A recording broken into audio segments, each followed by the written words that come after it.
Nagbabalik ang Tawag ng Tanghalan, the Regional Finals! Pakinggan natin ang mga komento ng ating mga hurado sa mga pambato ng NCR Region. Yes! Okay, Clarice and Eric, ito yung feeling ko for today, no? They were all in the same level, I felt. Yung intensity ng singing nila, yung skill nila. I just felt that I was looking for, how do you break that down? How do you choose who will be your favorite among all, no? So, ako, syempre, it always boils down to who connects to me. So, storytelling, how do you agree?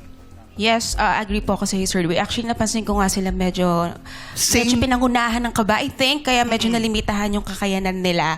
Tingin ko, kaya pa nila more than that. So, kung ibabase ko lang siguro, magbabase na lang ako sino nagbigay ng mas lumaban ng laban at mas nagpakita ng mas okay na performance for me. Kasi parang hirap pumili, actually. Yes. Actually, meron naman eh. Hearing all of them, ang ganda ng mga boses sila. I just think they lack preparation. And guys, you have to understand that this is TNT.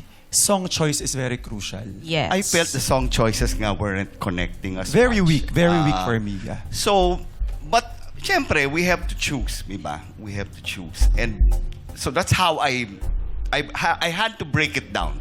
So, kunyari, kumbaga skills nila pareho. Yung stage presence and everything, no? But so how do you dissect that? Ako, storytelling. Para sa akin, kung sino na lang yung pinakamalinis. At saka very important, who has the potential to grow? Yes. Diba? Yung tingin kong kaya pang tumagal if ever siya yung makapasok ngayon. Oo. Yung mas kaya pang mag-improve, I think. At yun, doon ko din binabase. Kasi almost halos lahat sila medyo hindi ganun kalinis na pagkakakanta ngayon. Kaya may True. nabilangan din ako kanina. Ako rin. Yes, so doon na lang din ibabase ko kung sino yung kumanta na naramdaman kong galing sa puso. Kukumpara mo sa kanilang lahat. So, good Para luck. sa akin, kung sino lang yung Yes. pinakamalinis at nagbigay Yes. ng magandang performance for today. Good luck. Good luck sa inyo. Maraming salamat sa ating mga hurados. At base sa may pinakita, nakapagdesisyon ng management, wala tayong winner today, charot. With an average score of 90%, ang nagwagi ay si